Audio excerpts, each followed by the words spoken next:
Historias para empezar la mañana, primer intermedio en la madre de todos los juicios. Hasta el martes no se reanuda la vista del caso Filtraciones o Fiscal General. Ayer les tocó a los periodistas que recibieron el correo confidencial antes de que lo tuviera el Fiscal General del Estado, según han declarado ellos mismos.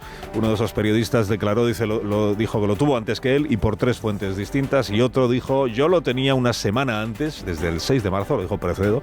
Sé que García Ortiz es inocente porque conozco la fuente, pero no la voy a revelar.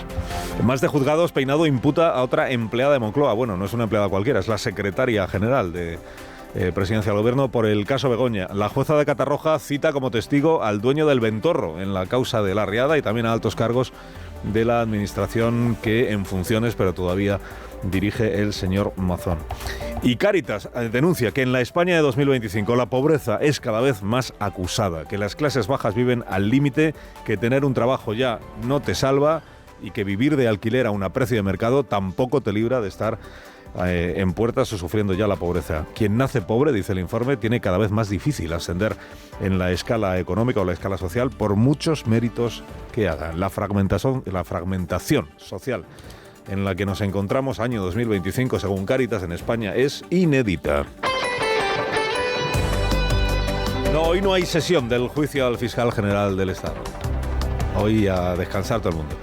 Y ya el martes que viene creo que es cuando se reanuda la vista oral con la declaración de los testigos que todavía quedan, de los periodistas testigos que todavía no han prestado declaración. Ayer lo hicieron algunos de ellos, ayer lo hizo Urestieta del diario El Mundo, ayer lo hizo Pérez Medina de La Sexta, lo hizo Precedo del diario.es, y lo hizo Juan Lobato, como hemos contado, y lo hizo Pilar Sánchez Acera, la que entonces era jefe de gabinete del jefe de gabinete Óscar López en el Palacio de la Moncloa.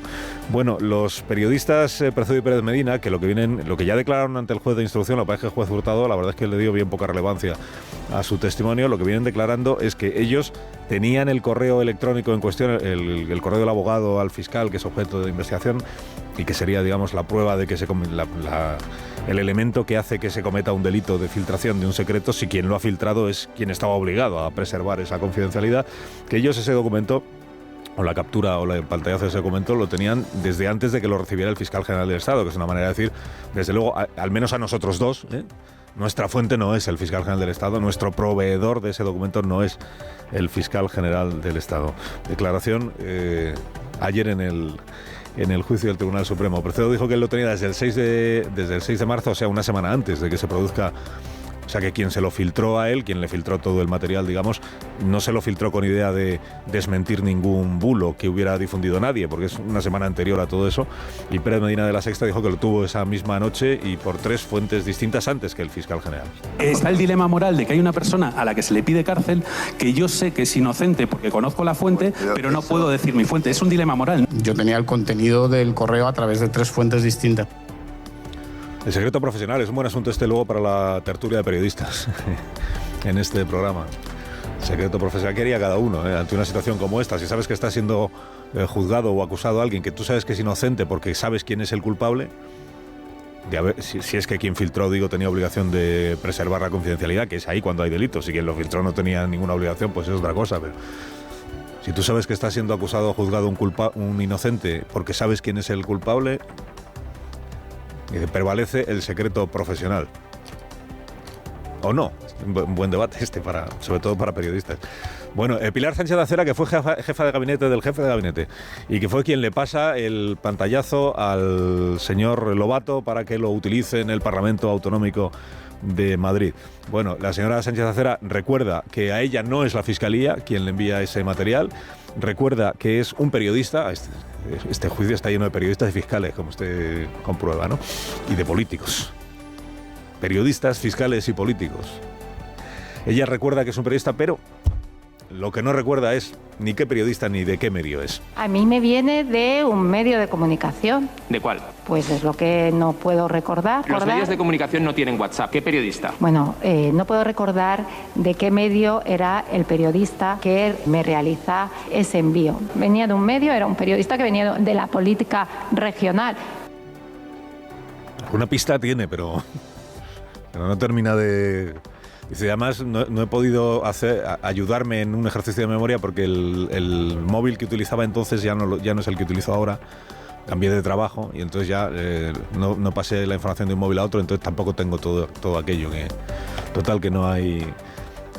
Cuidado, no es lo mismo, porque los testigos tienen obligación de decir verdad, ¿no? Como se dice siempre.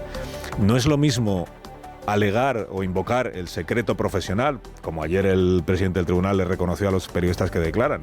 Ustedes, como periodistas, tienen derecho a acogerse al secreto profesional y, por tanto, decir no voy a revelar algo que sí sé, pero que no quiero revelar.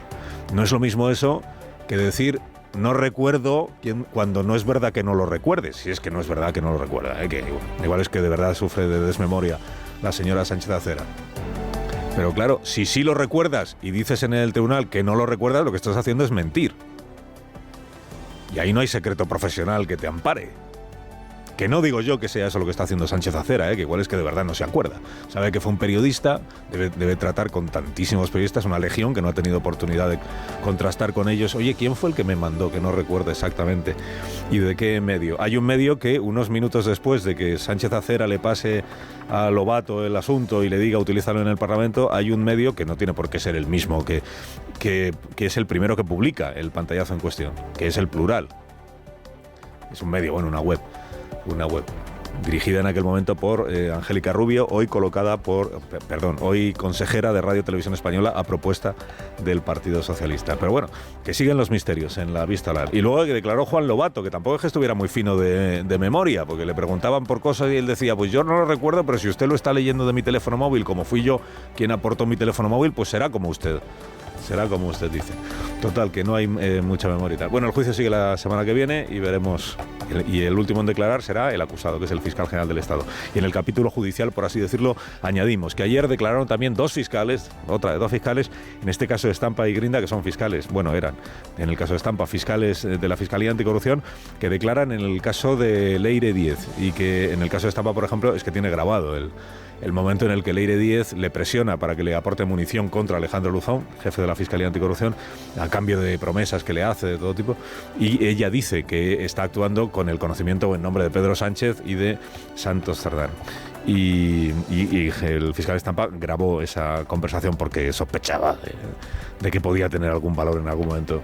Esa grabación dice que hasta en 12 ocasiones nombraron al presidente del gobierno y al que era secretario de organización del Partido Socialista. Y hay más de tribunales, que no para nunca esto. El juez Peinado, que sigue imputando gente. Ayer rechazó la petición una vez más de archivo de la causa que había hecho la defensa y la fiscalía, pero es que añadió a la lista de investigados un nuevo nombre, que es el nombre de la actual secretaria general de Presidencia del Gobierno. Hoy dice una crónica, creo que es del Confidencial, que hay máxima preocupación en la Moncloa, que hasta ahora este caso del caso Begoña lo veía. Máxima preocupación, ¿por qué? No porque entiendan que se va a revelar nada distinto a lo que ya se sabe, sino porque perciben que el juez Peinado va subiendo en el escalafón, en la jerarquía del Palacio de la Moncloa, ya llega a la secretaria general y que ya está a puntito de llegar al que está más arriba en el Palacio de la Moncloa, que es Pedro Sánchez. O sea que se temen que el juez Peinado pueda llegar a imputar al presidente del gobierno en una situación inédita en nuestro país por este asunto del caso Begoña. Luego en Badajoz es la jueza Viedma la que envía a la audiencia de Badajoz la causa que afecta al hermano del presidente y al candidato del Partido Socialista, si nada cambia, a las próximas elecciones autonómicas en Extremadura, Miguel Ángel Gallardo, que por cierto tenía anunciado un acto con Pedro Sánchez, que fue un mitin, que fue suspendido ayer debido al temporal.